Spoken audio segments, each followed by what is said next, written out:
Hello and welcome to the match reaction where Rangers have defeated Motherwell 2-1 in the League Cup semi-final at Hampden. I'm joined by Iain Mitchell.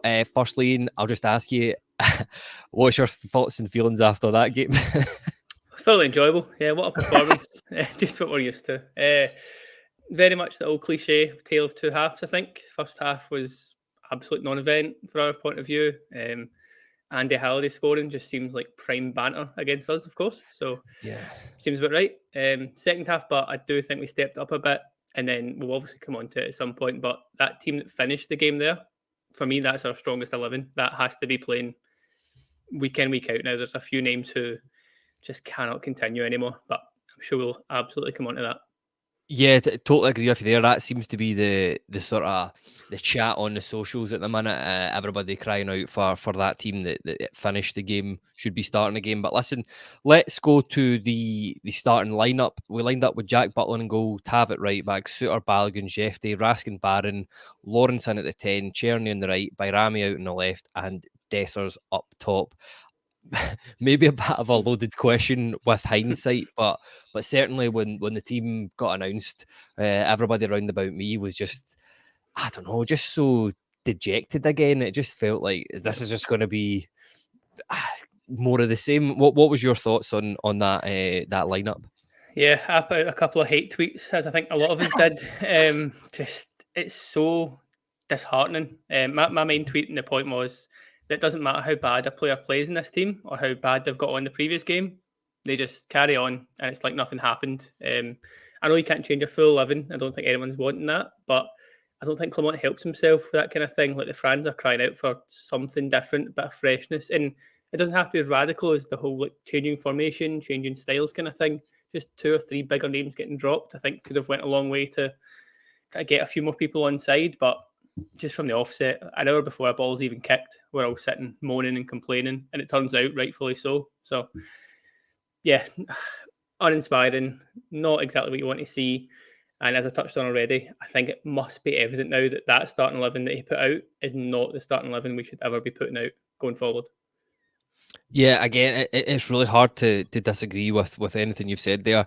Listen, we'll get into that first half. I was sort of talking to you before we came on, and I was just saying that first half just genuinely felt like a bit like an outer body experience.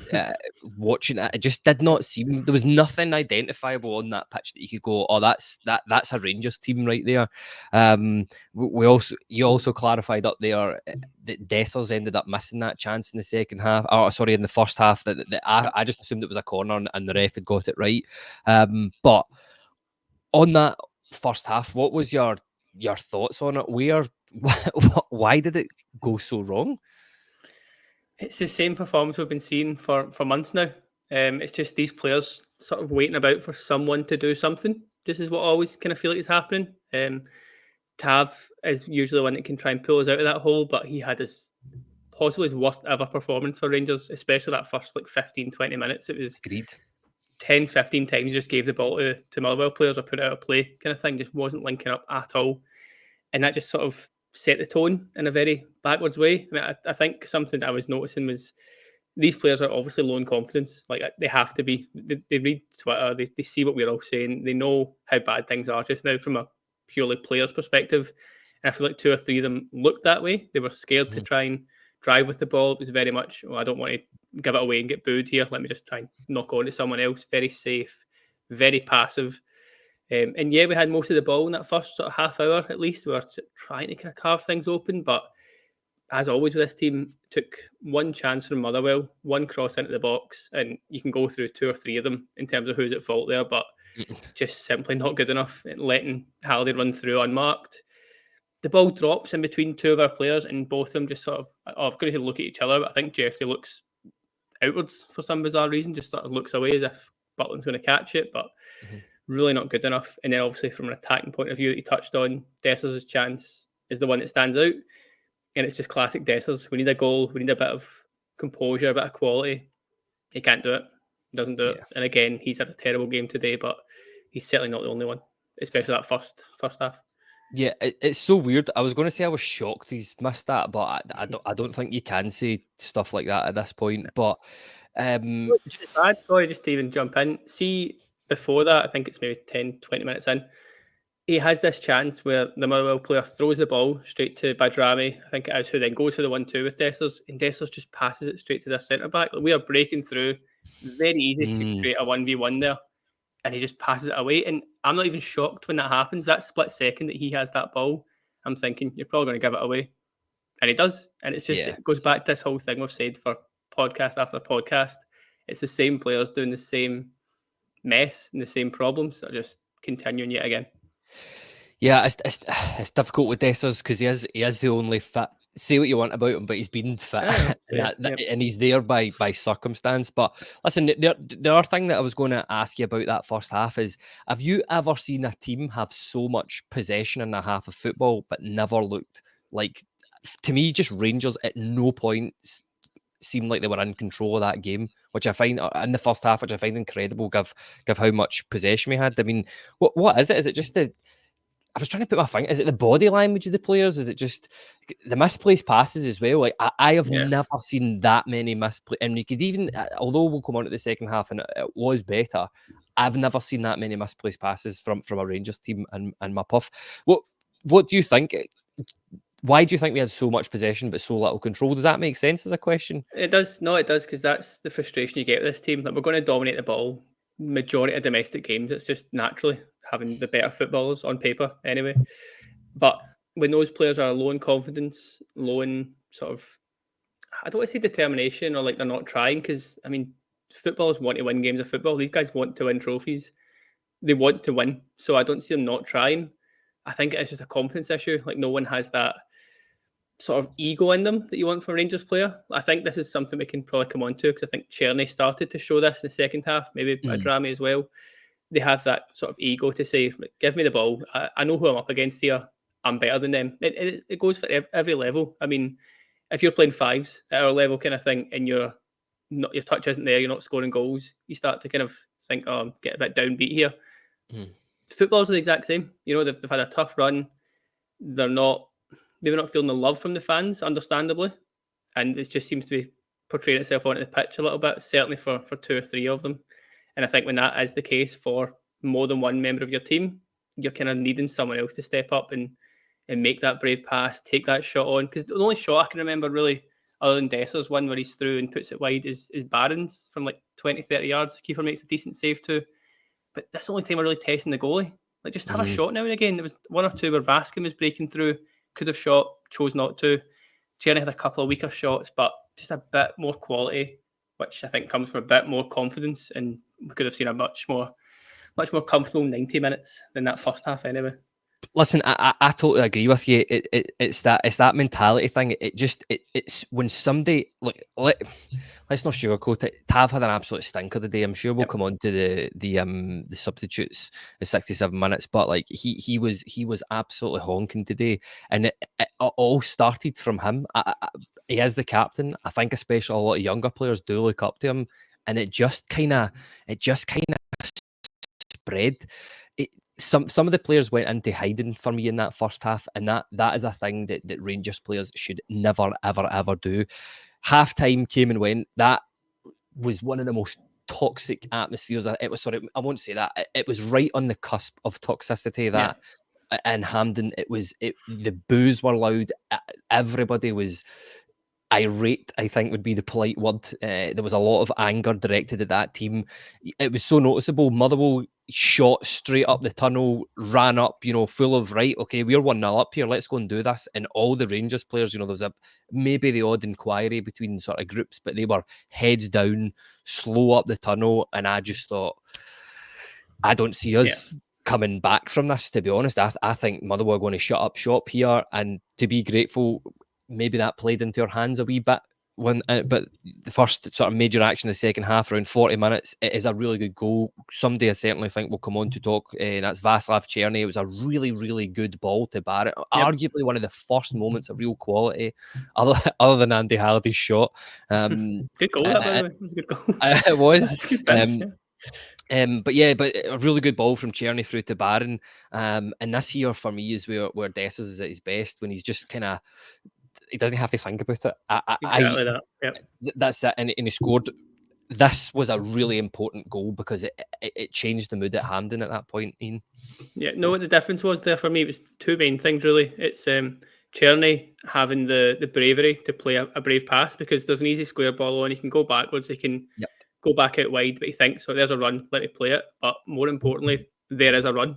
Like we see it so often. I think it's a bit of a problem with playing Raskin and Barron, because I like them both and I'm happy they're both playing from a defensive point of view, because they'll win the ball back, they'll move it along kind of thing. But they're not exactly attacking midfielders who are going to, like, I don't want to start using the kind of common football manager phrases here, but break the lines is something we don't really do very much. And that was a time where Barron's thought, right, I need to get beyond the rest of the midfield here and make this run. He makes the run, Czerny makes a brave pass, and Dessers, to his credit, has a nice finish. But as you say, Yeah. that's where Dessers is best, when he doesn't have time to think. It's just, there's the ball, I'm going to hit this, goal. That's where you need Dessers. He needs to stay in that zone if he's ever on the pitch and just wait for that cut back. And yeah, it sort of turned the game for me at that point. Because as you say, at half time, I didn't see how, I wouldn't say I didn't see how we're going to get into this, because with all due respect, it's Motherwell. Like we should be scoring some goals against Motherwell. So, but from what the eyes are telling me, I didn't see it. I didn't see where the goal was coming from. It's not as if we were like breaking down the door kind of thing, and it was save after save. It then became that after the goal. Their goalies had a really good day. And another day, this is a much more comfortable scoreline, but that goal was massive. And as I say, there's a couple of bits of bravery, both in Czerny and Barron, and to Desser's credit, which makes the only time he gets credit here, he gets the goal. So fair play. I know, and listen, and I'm going to go out here as well and actually credit somebody else that's been getting a lot of stick at the minute, and that's Philippe Clement. The next action point here, 67 minutes. Half time, that was very much the chat that Dessers and Tav had to come off. They had to come off, but we were never going to see it. And then the board went up, and I couldn't believe it when we saw the two numbers. What did you make of this? These substitutions from the manager, taking Dessers, Tav off, and putting Danilo and Sterling on? That is a statement. 25 minutes to go in a League Cup semi-final, and you're taking your captain off. What's your thoughts on it? It pleases me, because it's the first time I've thought, okay, Clement sees what the rest of us see, kind of thing. Yes. It took him a while, don't get me wrong. It took a bit longer than I wanted, but he has to have seen that Dessers was struggling. Goal aside, he wasn't really involved. Even after the goal, he wasn't doing that hold-up play. He wasn't like pinning defenders. We weren't getting up the pitch with him, kind of thing. And Tav never really recovered from that first period of the game where he wasn't very good. So it was a very obvious sub, but as you say, credit to him, as a brave sub. That's taking your captain off, who does often come up with moments. We have to say he is often the guy relied upon to get a good cross or get a goal. And likewise, you need a goal and you're taking your striker off. Could be deemed a bit brave, but it had to be done. And it's obvious. Anyone watching this podcast is going to know it. We're a much better team for that last 25 minutes or so with the subs that he made. You just got to hope now that that's the blueprint kind of thing. That's what we should be doing, because I think that team, again, I'm going to say it again, and I've said it already, that team that finished the game is much stronger than the team that started the game. And I think those two subs are a big way of going towards that.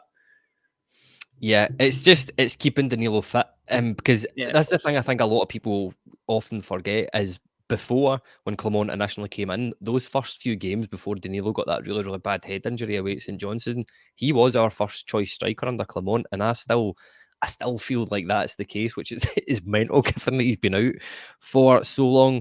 Listen, the next action point to talk about is 80 minutes. This is nearly took the roof off at this point. Again, as you said, it was brave play. It was players taking a chance. Players on the counter-attack looking for exploiting the opportunities. It was a really, really good ball by Diomande, who found Czerny, and Czerny, who involved in both goals in this game again, had a really good cross-field pass to Bayrami. And at the time in the stadium, I thought this was a beautiful dink chip finish right over the top of the keeper by Bayrami, but having since watched it back, it kind of deflects off the Motherwell player. But listen, you need to buy a ticket to enjoy the ride, and if he doesn't shoot, he doesn't score. I thought this was a really good goal for Rangers, and it came at a brilliant time as well.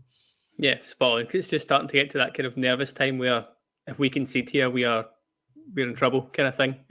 I think you're right to call out Diomande, because that pass, yeah, it's in a said, like Tierney open space. It's not as if he has to beat a man, but it's again linking back to that bravery of I'm going to play this a 30, 40-yard pass rather than just pass it upwards. Yeah. Let's go quicker here. And then we've touched on confidence quite a lot in this podcast, but Tierney is the one player in this team playing with confidence. So you want him driving at a team. And the main thing for me, which I tweeted out straight away, is the fact that Danilo's run makes that goal for me, because there's 3 Motherwell defenders all sprinting back, excuse me, try to get into space and try to cover Danilo. And that run just across the pitch leaves all this space for Bajrami. And we know his quality. I get it deflects in, as you say, but decent shot. He does seem to hit it high, does kind of understand that he has to hit the roof of the net. And yeah, massive goal. For me, our 2 best players are Tierney and Bajrami, and that's the 2 that win you the game. That's kind of what you need in these kind of scenarios when heads are down, confidence is shaky, to say the least. Bit of quality to get a win. And from then, we weren't really troubled. I can't remember much Motherwell done at that point. We've done a pretty good job of shutting up shop, thankfully.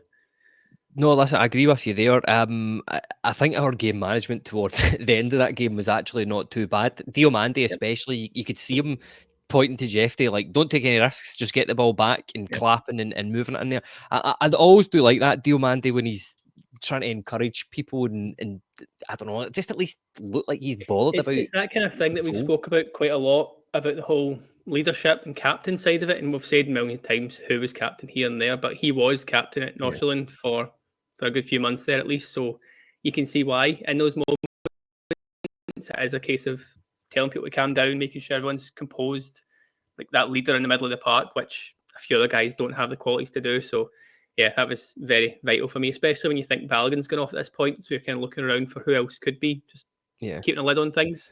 It was vital. Aye, and listen, my next question here is, why did Danilo and Sterling make such a big difference in that second half? And you can't just say because they're not having Dessers. I took it right off me there. Jesus. I think it's very different for each of them. Danilo, for me, is just a better footballer than Dessers. And don't get me wrong, Dessers is much more reliable in a physical fitness sense.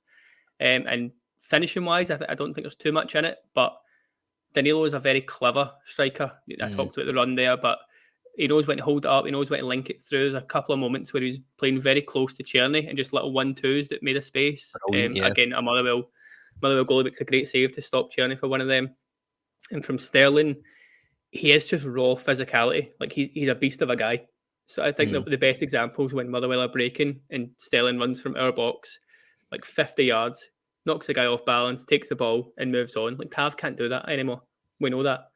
So that difference, and there is obviously a caveat that when you don't have Tav, Sterling's not got the kind of maybe crossing or attacking threat that a Tavernier has, but it just means that someone else has to do that part. So I'm okay with that at this point. I'd rather see Sterling there, have a solid base and a good physical player there than watch Tav anymore. Because the thing for me is, Tav is a legend of this club, right? He's had 9, I was going to say successful years, but that's just setting up for someone to kind of call out the trophy side. But he has been an incredible servant, incredible signing, all these things.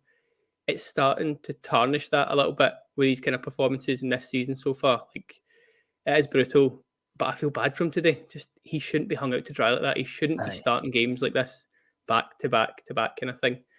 And I'd much rather see Sterling there, try and grow in that role. Sterling's got his own issues, obviously, fitness-wise, but going forward, I want to see Sterling at right back. I want to see more of Danilo where possible. And it just makes the squad a lot better for me. It's a better shape, it's better to watch, isn't it? So long may this little sort of setup continue, hopefully. No, listen, I do agree with it. For me, it was as simple as Sterling just kept overlapping. Tav, it was really frustrating me. I don't know what the manager's instructions are, and it's interesting you said that you thought Bajrami had a good game. I actually thought he wasn't having a good game up until maybe sort of 20 minutes into the second half. My reasoning for that was every time he was getting the ball, he was just coming back inside. He just kept playing it into the middle. There was nothing. There was times where I was just screaming for him to do something on that left hand side, but. What I was going to ask you was, and this is maybe playing devil's advocate a wee bit here, but seen a lot of calls for the team that finished to start the next game. Is it the fact that the team was better, or do you think that Motherwell were tiring by that point? Because to me, they looked tired, like they'd been in a League Cup semi-final. It's true. It'd been interesting to see, because I think, was it last week where Dessers and Tav start on the bench and they come on to get us the win against St Mirren. So this time last week, I think everyone was saying, okay, we know Tav's fault, we know Dessers' fault, but they do need to start, kind of thing. Again, very different issues for me, because I think Danilo is the guy that I want to be starting games. I think he's ready to be that guy, ability-wise, if not fitness-wise. Whereas Igamani's just, he's a new guy Raw. learning his trade, kind of thing. Very raw, exactly. So I think if it's an Igamani or Dessers debate, that's very different from a Danilo or Dessers debate. And I'm not saying Danilo's like the finished article and he's the saviour that's going to fix everything, but as I say, I think he's just a very good footballer. So if he's fit, he should be playing and trying to build up those minutes. And then you touched on it yourself, but that overlapping on the right just gives Czerny so much more flexibility and options. And for me, he's our best player just now. Yeah, I think that helps him massively. So, yeah, it's one of those ones where we could see these two start against Olympiacos in midweek, and they both could have terrible games. They both might look out of place because they're a bit short on their own match fitness, but I'd rather see that. I'd rather see something different than that same starting 11 who just bore the life out of me at this point, to be brutally honest. And we've not even touched on the fact Lawrence had a very poor half an hour and then got another injury. Yeah. I don't see why he's starting these games, to be honest. And don't get me wrong, if it's Ibrox against a kind of weaker side, I'm okay with Lawrence playing, because I think he does give you a goal threat, but he's not going to be the long-term answer. So keeping a guy like Diomande out for Lawrence just is madness for me. So I'm not going to say I was happy to see a Rangers player get injured, but if I could have picked one to get injured, it might have been Lawrence today. As backwards that all sounds, yeah. I know what I mean in my own head. No, listen, I know what you mean as well, but how many times is that Lawrence has had to come off injured for a game already this season? I think his time at Rangers is limited now. He's a brilliant player, seems like a really good guy to have around the team as well, but I'll tell you right now, see if Cortez and Matondo were fit, he wouldn't be in the 10. I think Bayrami would be playing in there. Yep. But listen, let's try and end the pod on a positive note. Rangers are in the League Cup final against Celtic. I think that's on the 15th of December. But just before, just want a wee bit of a word on two players that I felt were particular standouts today, and that's Václav Czerny, who you've touched on a lot, and somebody who we've maybe not mentioned, and that's Connor Barron.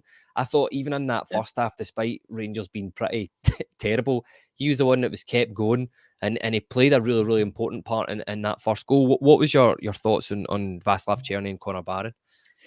Czerny, yeah, I've said it a few times. I think he's our best player just now. He's the one with confidence. He's the guy who, when he gets the ball, I'm excited, and that's quite rare in this team. That's kind of what your Ryan Kent of old, when he had his good few games in a row. It's the guy that he's in the ball, right, go and do something. And today he has done that. Again, unlucky not to score himself as well. It's a really good save, that one. So impressed with him yet again. Barron, I think, gets this hard knack of everyone expects a 7 or 8 out of 10. So when he is a kind of 8 out of 10, you think, yeah, it's just what Barron does, kind of thing. Yeah. He had a little bit more attacking threat today, I thought. Him and Raskin seemed to switch that role, whereas I think on Wednesday there, he was just a bit too deep and everything was a bit disjointed in midfield. So when they fixed that, we look better, and Raskin and Barron, for me, should be just the two centre mids every week. Just keep them playing. They're very young guys who will get better.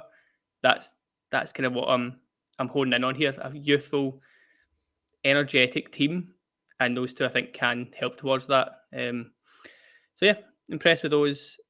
Defensively, again, if you look at it from a big picture, I thought I don't know what happened.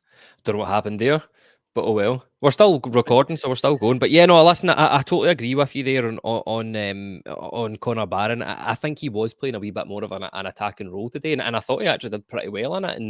And see if he can get that, if he can be that body that just gets the ball into him and is just moving it forward with one touch. Long may it continue. I'm not even going to ask you for a man of the match. I don't think that performance does. But what I was going to say was Václav Czerny as well. See, given the stick that he got a few weeks ago, and I don't want to, it's not abuse or anything like that, but I mean, he was very, very, very heavily criticised. Yeah. Well, yeah, but he was very heavily criticised after that game at Lyon, and for him to come back and and play the part, get the assist. I think he's got 5 goals now. I think in four or 5 games or something like that. He's turning into a real player. And listen, I hope more players in this Rangers team had that attitude. But listen, I think that just about sums it up. Thanks very much for joining me, Ian, in that one. At least it was it was a victory this time to come on to. But listen, we'll be back on Wednesday. We'll be looking ahead to that Olympiacos game. It'll be interesting to see what the guys are saying to it then, and it will be fascinating to see who starts in that game. But listen, thank you everybody for tuning in, joining, and we'll see you all again next time. Take care and goodbye.